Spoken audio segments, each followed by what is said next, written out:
오늘은 우리가 드러내기 불편하고 또한 숨기고 싶고 피하고 싶은 주제에 대해서 한번 말씀을 나누고자 합니다.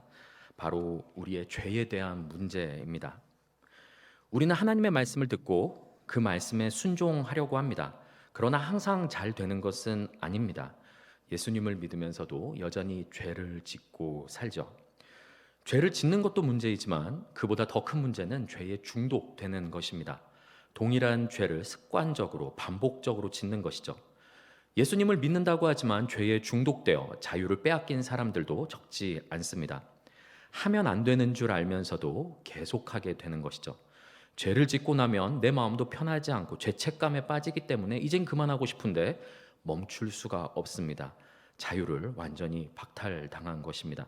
그것이 바로 죄에 중독된 상태입니다. 죄의 중독을 방치하면 문제는 점점 더 심각해집니다. 왜 그렇습니까? 나중에는 죄를 사랑하게 됩니다. 이제 멈추고 싶은 마음조차 들지 않게 되는 것이죠. 죄를 지으면서도 죄에 대해서 이제 무감각해집니다. 죄로 인해서 양심이 완전히 병들어 죄를 합리화하고 심지어 남에게까지 권합니다. 그래서 주변에까지 악한 영향력을 미치게 되는 것이죠. 복음을 전하는 것이 아니라 죄를 전하게 되는 악한 영향력을 미치게 됩니다. 그렇기 때문에 우리는 죄가 우리 삶의 주인이 되어서 역사하도록 내버려 두어서는 안 됩니다. 이렇게 습관적인 죄악들, 중독된 죄악들, 나도 모르게 사랑하고 있는 죄들을 어떻게 하면 끊을 수 있을까요?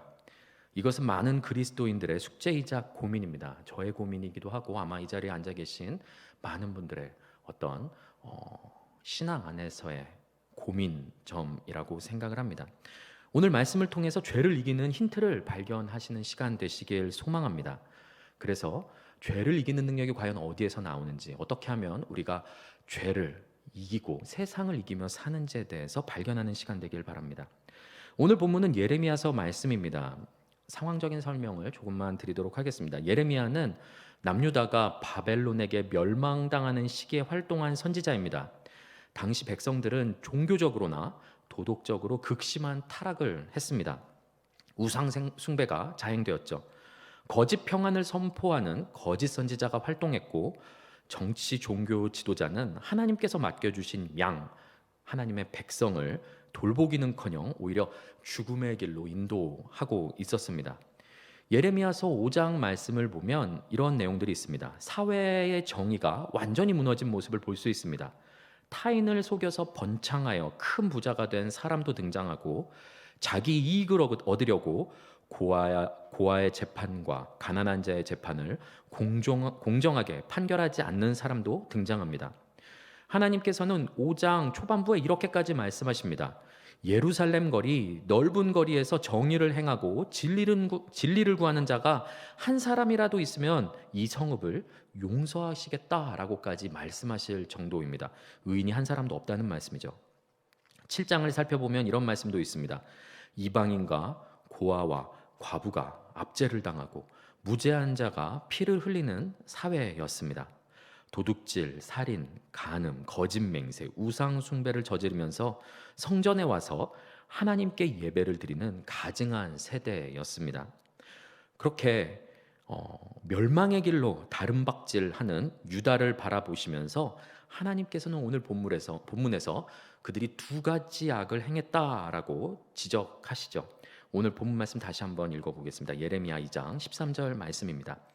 내 백성이 두 가지 악을 행하였나니 곧 그들이 생수의 근원되는 나를 버린 것과 스스로 웅덩이를 판 것인데 그것은 그 물을 가두지 못할 터진 웅덩이들이니라. 아멘. 하나님께서는 유다 백성들이 행한 악을 대표적으로 두 가지 꼽으십니다. 한 가지는 생수의 근원되는 하나님을 버린 것이고, 다른 한 가지는 스스로 웅덩이를 판 것입니다. 그런데 그 스스로 판 웅덩이는 그나마도 물을 가두지 못하는 터진 웅덩이들이었습니다.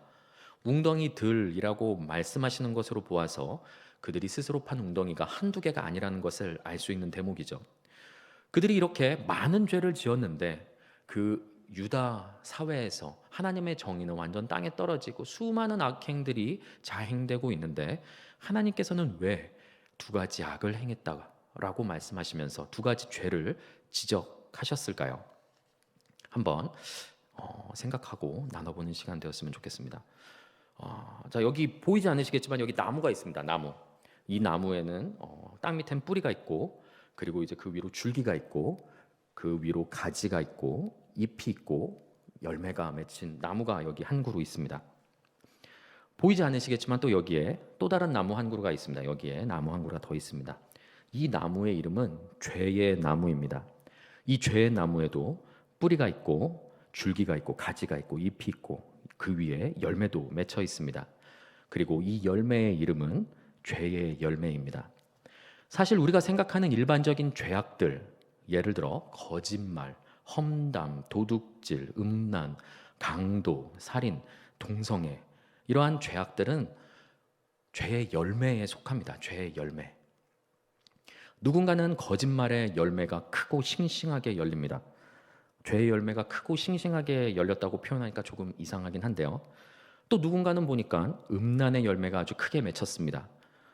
옆에 보니까 하나의 열매만 맺힌 게 아니라 그 옆에 판단과 정죄라는 열매도 덩굴을 따라 주렁주렁 열려 있습니다. 이와 같이 사람은 삶을 통해서 다양한 죄의 열매를 맺습니다. 그런데 어느 날 특별한 동기를 통해서 내가 이제 이 죄를 짓는 걸 그만두어야겠다. 나에게 유익한 것이 하나도 없구나. 내가 이제 그만두어야겠다. 결심을 하게 됩니다. 그래서 자기 의지와 결심과 노력과 주변의 도움으로 어떻게 죄의 열매를 제거했습니다.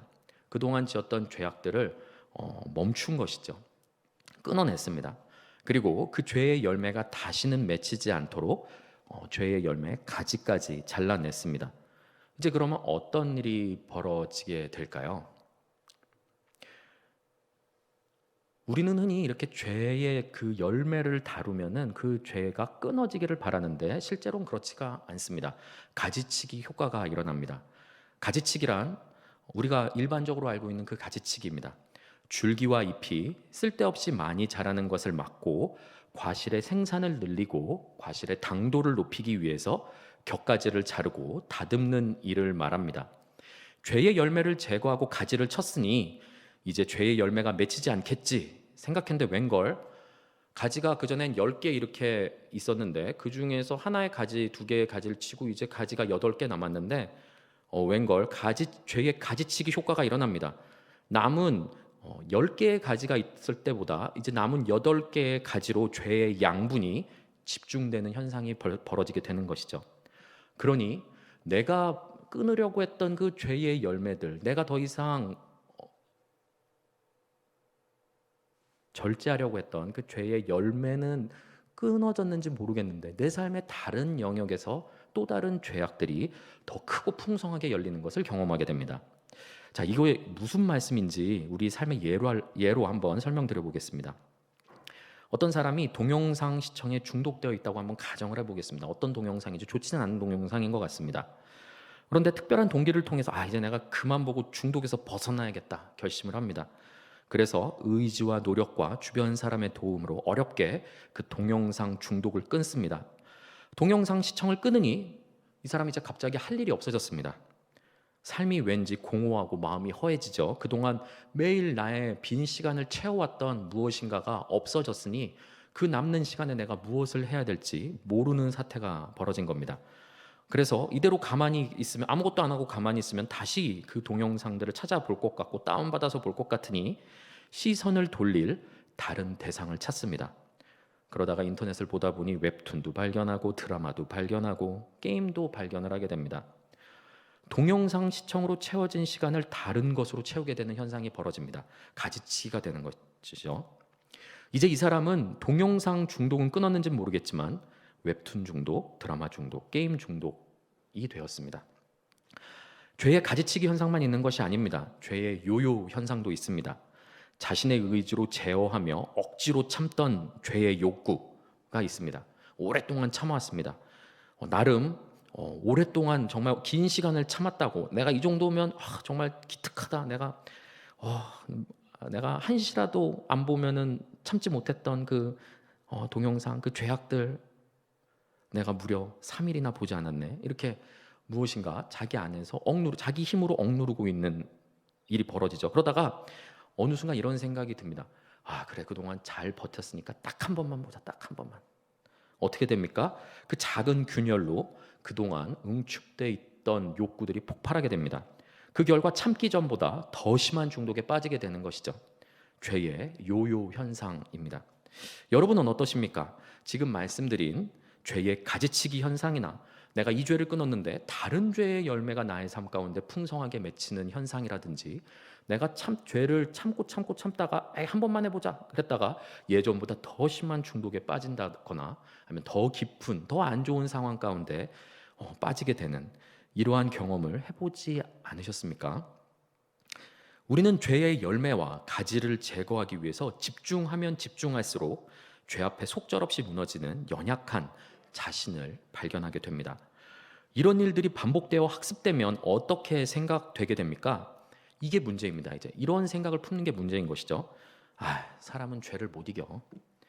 아, 인간은 죄성이 있어서 어쩔 수 없어. 아, 나는 또 지금 잠깐 참아도 또 죄를 짓게 될 거야. 어차피 또 죄를 짓게 될 텐데 뭐하러 끊어? 이런 사탄의 거짓말에 속게 되는 거죠. 계속 어떤 죄를 끊는 것을 실패하는 것을 반복하다 보면은 사탄의 거짓말에 속아 왜곡된 진리를, 거짓말을 마치 진리인 양, 참 진리인 양 믿게 됩니다. 아, 죄는 못 이겨.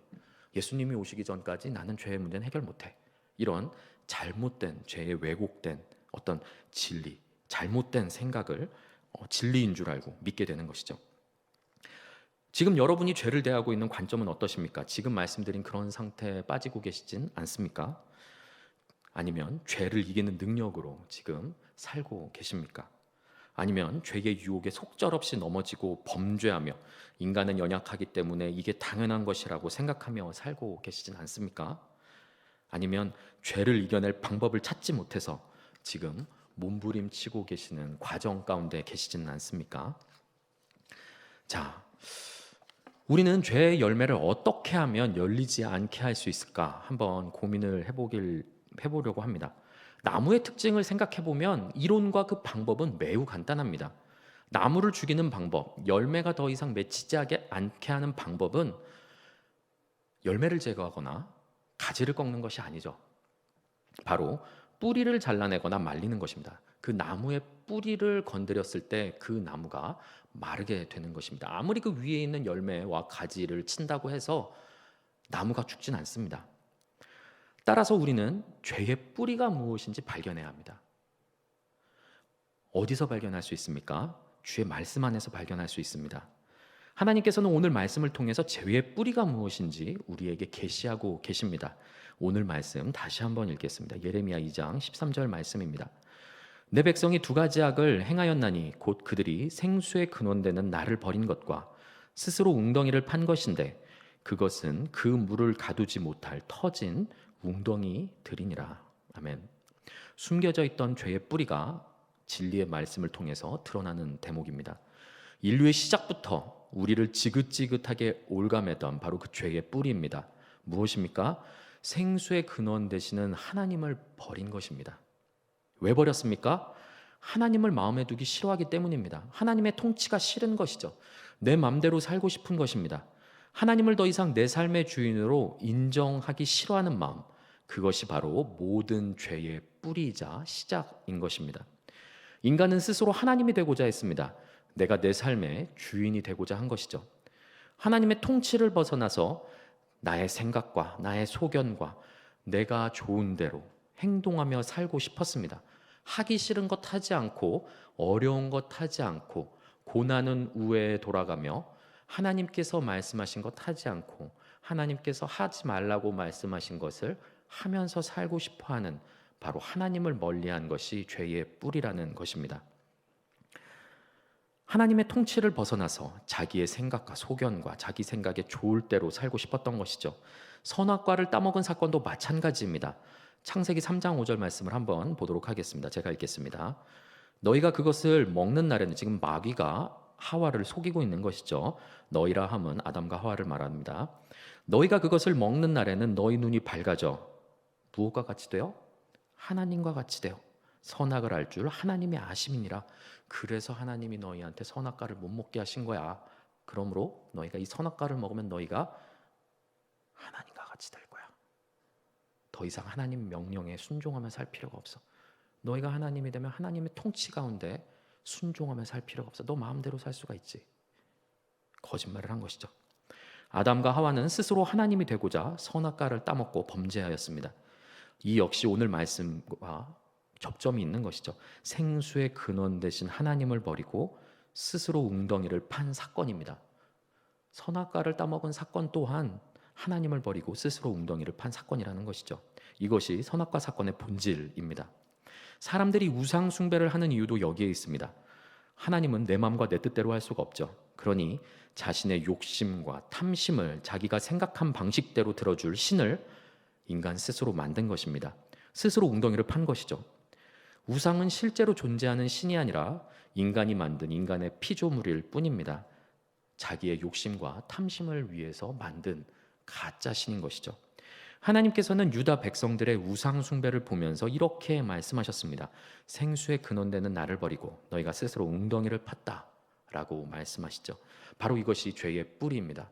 하나님을 싫어하는 것, 하나님을 내 삶의 주인으로 여기고 살아가는 것을 싫어하는 것, 하나님을 사랑하는 것을 싫어하는 것, 하나님 통치 가운데 들어가는 것을 싫어하는 것, 내 마음대로 살고 싶어하는 것, 하나님의 뜻이 무엇인지 분명히 알면서도 순종하기 싫어하는 것. 왜냐하면 힘드니까, 내 삶이 불편하니까, 내가 고난을 건너가야 하니까 싫은 거죠.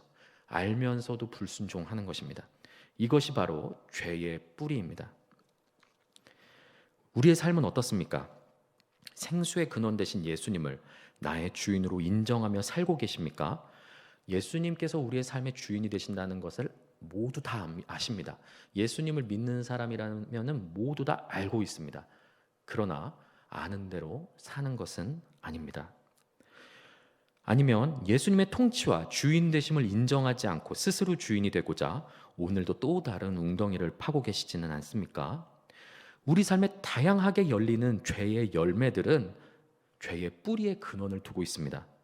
하나님과의 관계에 문제가 생기면 우리 삶에는 죄의 열매가 풍성하고 충만하게 열리게 됩니다. 이 절대로 좋은 게 아닙니다. 그러나 하나님을 사랑하고 그 말씀에 순종하고 하나님과의 관계가 회복하면, 하나님의 통치 안으로 들어가면 죄의 근원이자 뿌리가 말라 비틀어지게 되죠. 죄의 나무는 시들어가게 됩니다. 당연히 죄의 열매들 또한 말라서 떨어지게 되는 것이죠. 뿌리가 회복되면 열매도 자연히 회복되는 것입니다. 우리의 삶에는 죄의 열매가 아니라 성령의 열매가 맺히게 됩니다. 따라서 우리는 죄의 열매만을 바라보면서 죄책감에 빠지거나 이걸 내 의지로 어떻게 한번 해보려고 발버둥치는 것이 아니라 죄의 뿌리인 하나님과의 관계부터 점검하고 회복해야 하는 것이죠. 그러지 않고 내 삶 가운데 있는 죄책감을 갖다 주는 이 죄를 어떻게 하면 끊을 수 있을까? 내가 발버둥치고 여러 가지 계획도 세워보고 사람들의 도움을 구하고 내가 나의 의지와 나의 힘으로 발버둥 쳐봐야 앞서 말씀드린 대로 어떻게 그 죄의 열매와 가지를 쳤다 할지라도 가지치기 현상이 일어나서 오히려 다른 영역에서 더 죄를 짓게 되거나 아니면 시간이 지난 후에 죄의 요요 현상이 오게 됩니다. 더 심한 중독에 빠지게 되고 더 큰 죄를 짓게 되는 것이죠. 우리는 죄의 열매에 집중하기보다는 과연 내가 이 열매가 어디로부터 왔는지, 죄의 뿌리가 어디에 있는지 살펴봐야 하는 것입니다. 자, 그렇다면 어떻게 죄의 뿌리에 대한 문제를 해결할 수 있을까요? 제일 근본적이고 중요한 문제입니다. 바로 첫 번째 나누고 싶은 것은 이것입니다. 예수님을 내 삶의 주인으로 인정하고 그 통치 아래로 들어가는 것입니다. 여기서 우리의 마음을 빛 가운데 드러내며 솔직하게 점검해 보아야 합니다.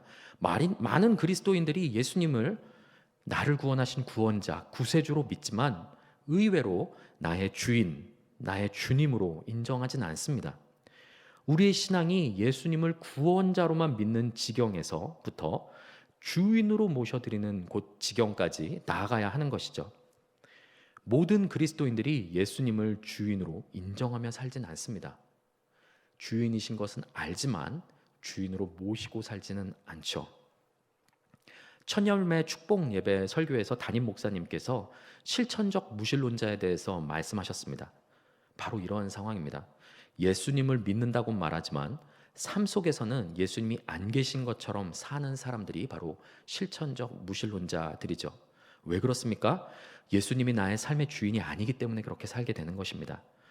우리는 예수님을 주인으로 인정하고 그 통치 안에 들어가지 않으면 당연히 필연적으로 실천적 무신론자로 살게 됩니다. 예수님을 믿는다고 말은 하지만 행동으로는 어떠한 능력도 없고 순종도 없고 죄를 이기는 능력도 나타나지 않는 것이죠. 예수님께서 내 삶의 주인이라는 믿음과 인정이 없으면 예수님을 주로 시인하나 행위로는 부인하는 삶을 살게 되는 것입니다. 그렇다면 예수님을 내 삶의 주인으로 인정하기 위해서는 어떻게 해야 할까요? 마태복음 16장 24절 말씀입니다. 이에 예수께서 제자들에게 이르시되 누구든지 나를 따라오려거든 자기를 부인하고 자기 십자가를 지고 나를 따를 것이니라. 아멘. 왕좌에는 한 명밖에 앉을 수가 없습니다. 내 삶의 왕좌에 내가 앉아 있는데 예수님께서 결코 왕좌에 앉으실 수가 없습니다. 내가 그 왕좌에서 내려와야 하는 것이죠. 그것이 바로 자기 부인입니다. 자기 부인이란 나의 나됨을 부인하는 것입니다. 내 인생에서 내가 주인이라는 것을 인정하지 않는 것이죠. 부인하는 것입니다. 나의 판단, 나의 소견, 나의 감정, 나의 생각, 나의 경험, 나의 방법 내려놓는 것입니다. 하나님께서 무엇이라고 말씀하시는 걸 듣고 순종하는 것이죠. 내가 지난번에 섬겨봤는데 이거 섬기면 너무나 힘들어. 그런데 또 나한테 이거 섬기라고 하시네. 힘들어. 나의 생각과 경험이 앞서는 것이죠. 불순종하는 것입니다. 내 삶에 내가 주인이면은 주님께서 말씀하셨을 때 절대로 순종할 수가 없습니다. 실천적 무신론자가 되는 것이죠.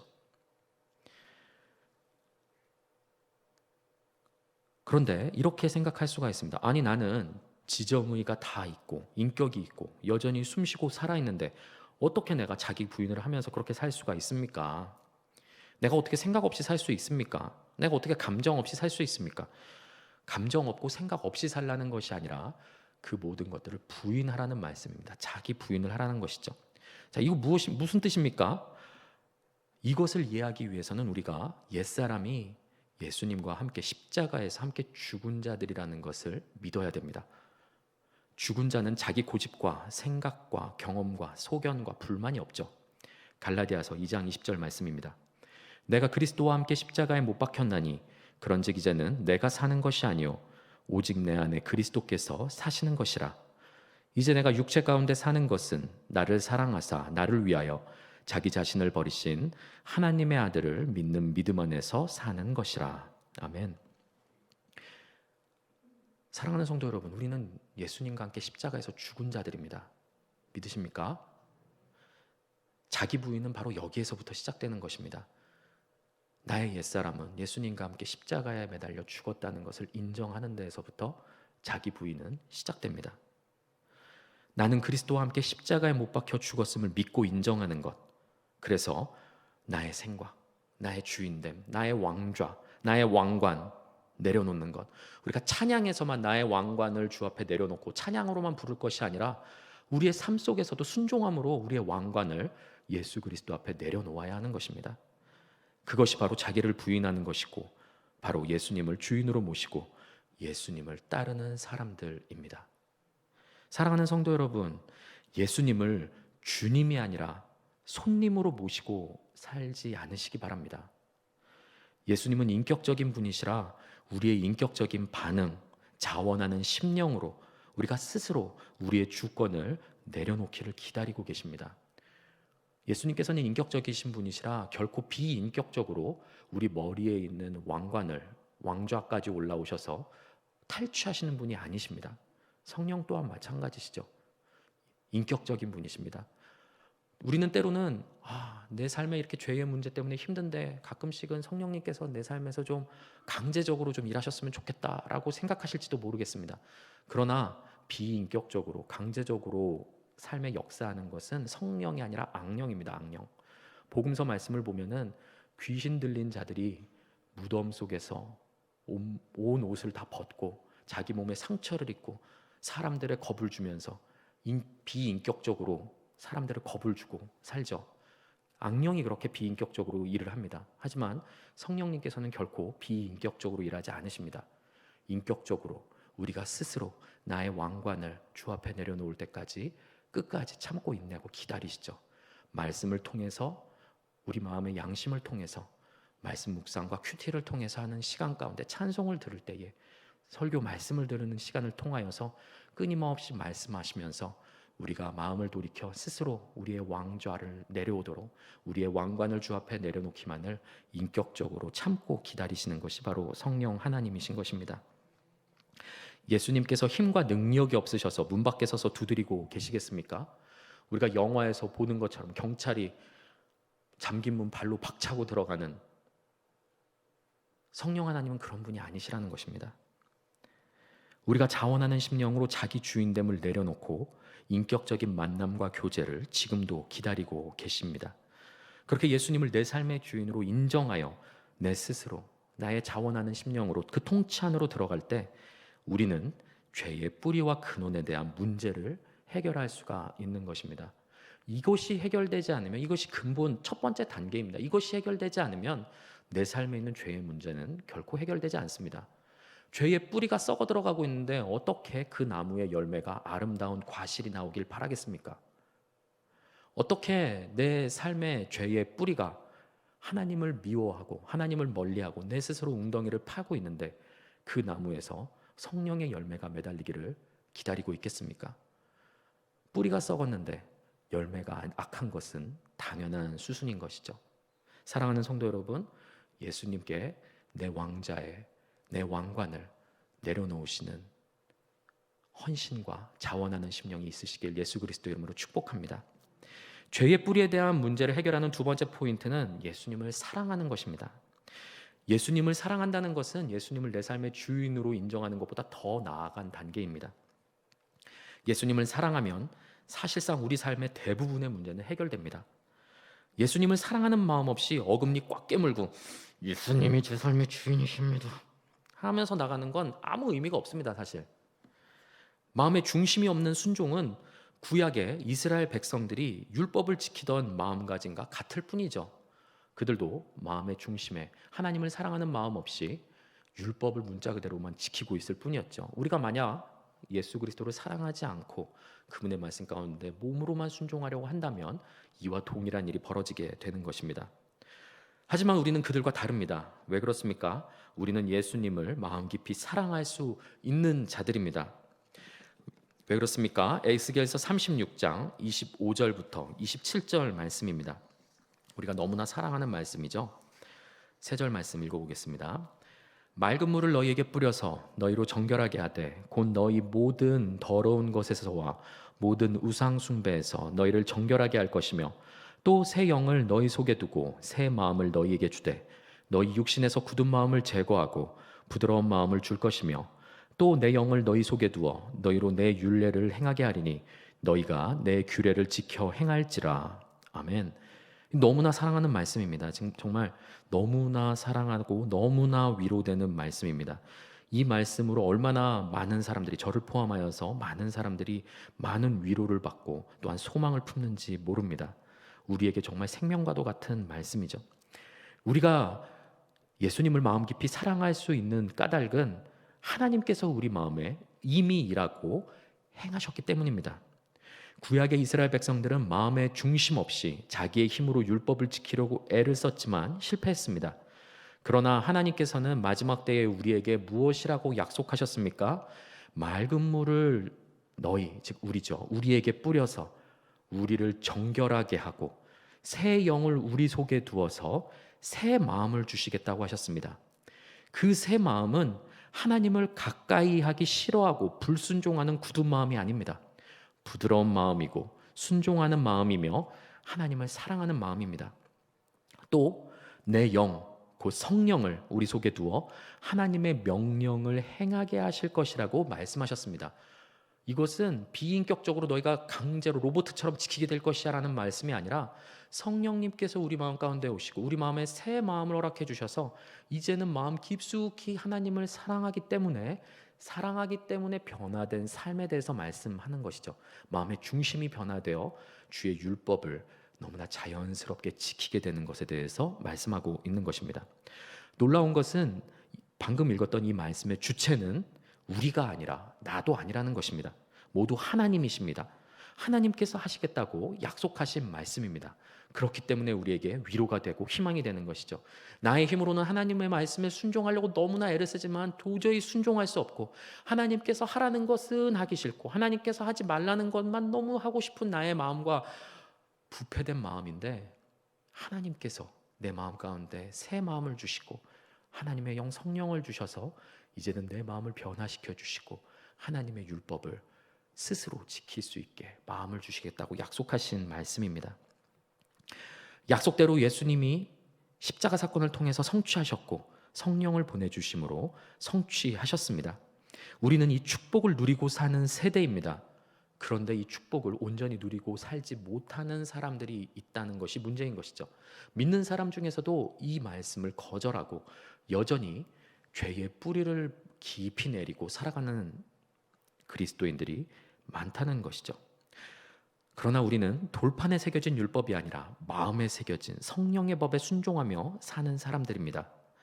그렇게 할 수 있는 것은 하나님과 우리 사이의 죄의 막힌 담을 예수님께서 모두 허무셨기 때문입니다. 예전에는 범죄하여서 하나님 낯을 피해 도망다니던 인생이었지만 이제는 하나님의 양자가 되었습니다. 언제든지 주의 보좌 가운데 담대히 나아갈 수 있는 자들이 되었던 것이죠. 우리 안에 새 마음과 그 안에 거하시는 성령으로 인하여 예수님을 마음 깊이 사랑하며 교제 나눌 수 있게 된 것입니다. 예수님의 사랑을 알고 또한 예수님을 사랑하는 마음을 달라고 간구하십시오. 주께서 응답하실 것입니다. 왜 그렇습니까? 주께서 말씀을 통해서 약속하셨기 때문입니다. 이 약속의 말씀을 붙들고 기도하십시오. 하나님께서 우리 마음을 변화시켜 주실 것입니다. 우리 마음 가운데 예수님을 사랑하는 마음을 깊이 새겨 주실 것입니다. 사실 준비했던 예화였는데 잘랐는데 말씀을 드릴까 합니다. 시간이 조금 길어지는데, 사실은 제가 아내도 이 영상을 볼 텐데, 자, 제 중2 때 첫사랑이 있었습니다. 그런데 그 얘기를 하고자 하는 게 아닙니다. 그 얘기를 하고자 하는 게 아닙니다. 네, 그 얘기를 하고자 하는 게 아닙니다. 지금 사람이 사랑하는 마음을 품으면 삶이 어떻게 변하는지에 대해서 말씀을 하려는 겁니다. 제가 손가락으로 산을 가리키는데 산을 보지 않으시고 손가락만 보시면 곤란하죠. 중2 때 그것 때문에 너무나 힘들었습니다. 왜 힘들었냐면은 내가 사람을 사랑해도 사랑하는 마음을 품으면 내 삶이 이렇게 변하는데, 내가 스스로 헌신하고 스스로 내가 나의 자유를 구속하고 내 자유를 제한하면서 이렇게 막 생각하고 하는데, 나는 하나님을 사랑한다고 하는데 나는 왜 하나님을 향한 마음은 이런 마음이 전혀 없을까라는 고민을 하기 시작했습니다. 그래서 앞서 말씀드렸던 것처럼 이 말씀을 붙들고 기도했습니다. 10년 동안 기도했던 것 같습니다. 하나님, 예수님을 더 사랑하게 해주십시오. 내 안에 예수님을 사랑하는 마음이 없습니다. 예수님을 사랑하게 해주십시오. 제 아주 긴 기도 제목이었습니다. 그런데 제가 저를 봤을 때는 하나님을 절대로 사랑하지 않는 것 같은 겁니다.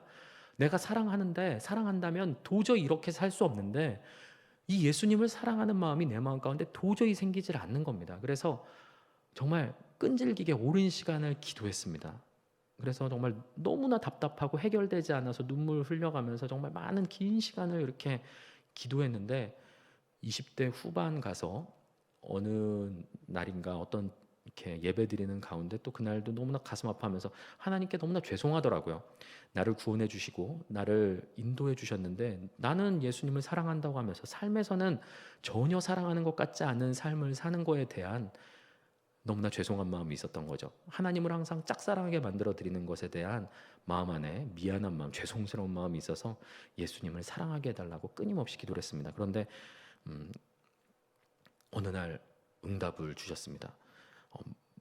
제가 환상을 봤다는 것은 아니고요. 마음 가운데 이러한 응답을 주셨습니다. 그동안 제가 예수님을 더 사랑하게 해달라고, 하나님을 더 사랑하게 해달라고 계속 기도했던 그런 10년 정도 기도했던 그 모습들을 보여주시더라고요. 이렇게 보여주시면서 저한테 마음 가운데 이렇게 직접적인 진짜 들리는 소리의 음성이 아니라 마음의 감동으로 말씀하시는 그 응답이 있었습니다. 도훈아, 네가 나를 이미 사랑하고 있다. 내가 너의 기도를 모두 다 받고 있다. 너의 그 발버둥이 나를 사랑한다는 증거다. 라고 응답을 하시더라고요. 얼마나 울었는지 모릅니다, 그날. 사랑하는 성도 여러분, 예수님을 더 사랑하게 해달라고 간구하십시오. 하나님께서는 분명히 응답해 주십니다. 내가 내 인생에서 주인으로 살던 그러한 인생에서부터 예수님을 내 삶의 주인으로 인정하며 사랑하게 되는 마음들을 하나님께서 부어주실 것입니다. 자, 죄의 뿌리에 대한 문제를 해결하는 세 번째 포인트는 사실 두 번째 단계에서도 살짝 말씀드렸습니다. 이 모든 것이 나의 힘으로는 할 수가 없다는 것이죠. 내 안에 내주하시는 성령님께 도우심을 구해야 됩니다. 그런데 예수님을 인정하지 않고 사는 그리스도인들은 성령님 또한 주인이 아니라 손님으로 방치하는 경우가 많습니다. 그래서 성령의 도우심을 구하려고 하지 않죠. 따라서 예수님의 주 되심이, 첫 번째 말씀드렸던 그 주 되심이 선결되어야 합니다. 그럼에도 불구하고 신앙이 또 공식이 아닌 것은 예수님의 주 되심이나 예수님을 사랑하는 것 모두 나의 힘으로 또한 할 수 없기 때문입니다. 결국 닭이 먼저냐 알이 먼저냐 문제 같긴 하지만 성령의 도우심을 구해야 합니다.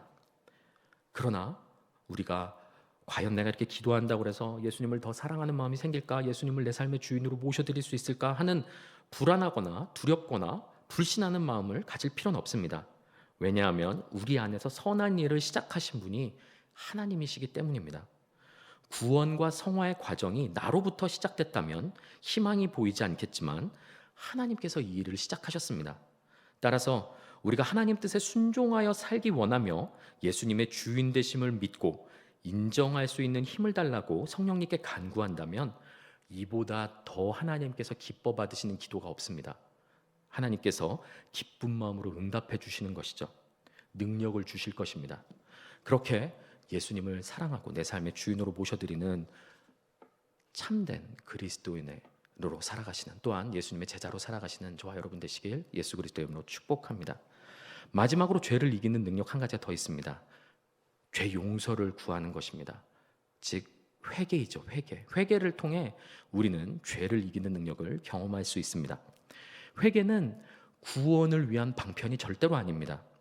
회개하지 않으면 구원을 받지 못하거나 하는 것은 아니죠. 우리는 오직 예수 그리스도를 믿는 믿음으로 구원을 받습니다. 불신자의 상태에서 예수님을 믿고 주로 고백할 때 성령님께서 그 마음 가운데 내주하십니다.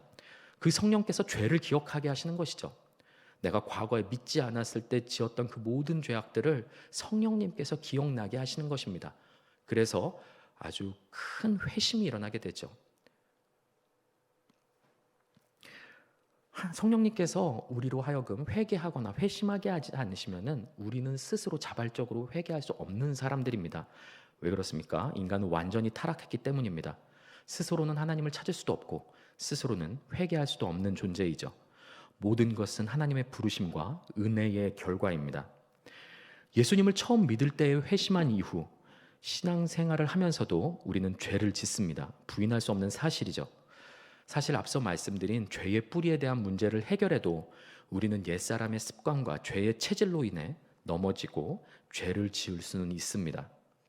그때 죄를 이기고 다시 일어날 수 있는 능력이 바로 회개입니다.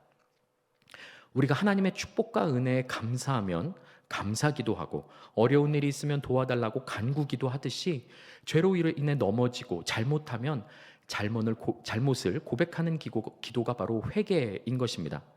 인격적인 인간관계 안에서 이루어지는 자연스러운 어떤 현상들 또한 우리가 예수님과 인격적인 교제 안에서 기도로 드릴 수 있는 것들이죠. 감사기도 드리고 간구기도 드리고 잘못한 것에 대해서 회개하는 것, 바로 인격적인 관계에서 자연스러운 일들입니다. 그런데 진정한 회개는 예수님과의 친밀한 관계 안에서 이루어져야 합니다. 첫 번째와 두 번째 앞서 말씀드렸던 건 예수님을 내 삶의 주인으로 인정하는 것과 예수님을 깊이 사랑하시는 것.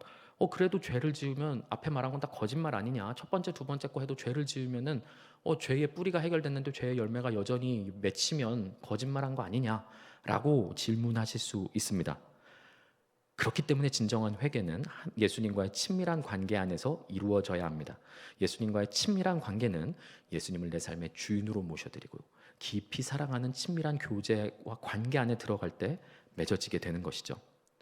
만약에 그렇지 않으면 이 죄의 뿌리에 대한 문제, 두 가지 말씀드린 이 부분에 대한 문제가 해결되지 않으면 우리의 회개는 기계적인 회개가 됩니다. 반복되는 회개이죠. 그러다가 영적인 무기력에 빠집니다. 왜 그렇습니까? 죄를 짓고 회개하고 죄를 짓고 회개하고 죄를 짓고 회개하고 이제 나중에는 영적으로 무감각해집니다. 마음이 무감각해지는 거죠. 영적인 무기력에 빠집니다. 영적 무기력이란 나는 죄를 이길 수 없구나 여기게 되는 상태를 말씀합니다. 그러나 죄의 뿌리가 다루어진 상태에서 예수님이 나의 주님이심을 인정하고 깊이 사랑하고 교제하는 인격적인 관계 안에서 이루어지는 회개는 다릅니다. 예수님과 어떠한 관계도 없는 회개와 예수님과 깊이 교제 나누면서 예수님을 내 삶의 주인으로 모셔드리고 있는 상태에서의 회개는 다르다는 것입니다. 어떻게 다릅니까? 죄에 중독되고 죄를 감당하지 못해서 자유를 빼앗기고 박탈당한 상태에서 지은 죄를 회개하는 것은 앞서 말씀드렸던 것처럼 마음의 중심이 없는 것이죠. 기계적인 회개일 가능성이 있습니다. 그렇게 되면 회개하고도 그냥 그 죄를 지은 것에 대한 죄책감만 스스로 느낄 뿐이지 예수님과의 관계에서 그 죄가 조명되질 않습니다.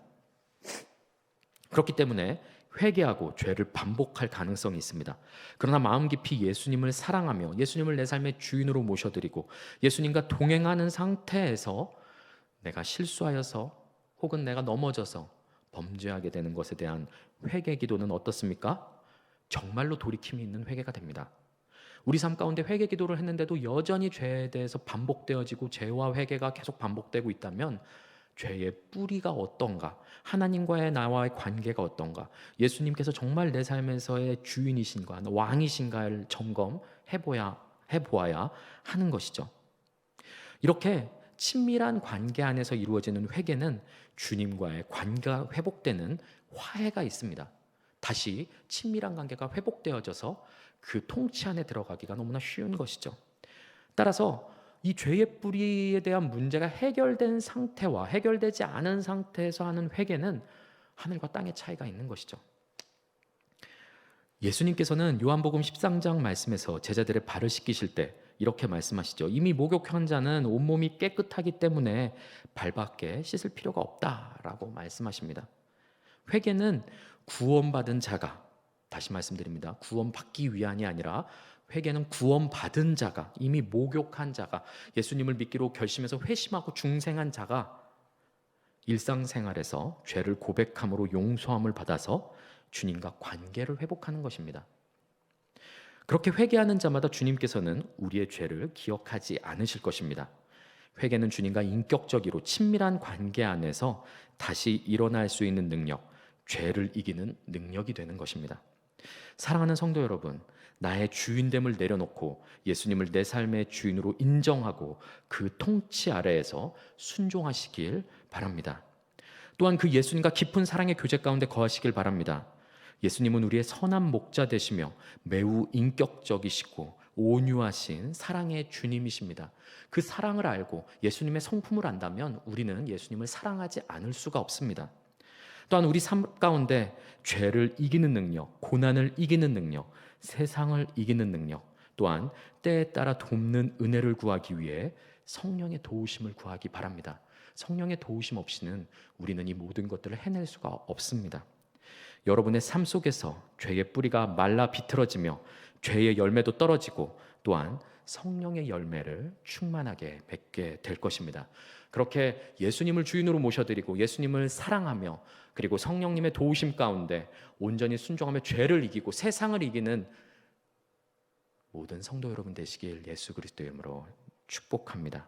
함께 찬양하겠습니다.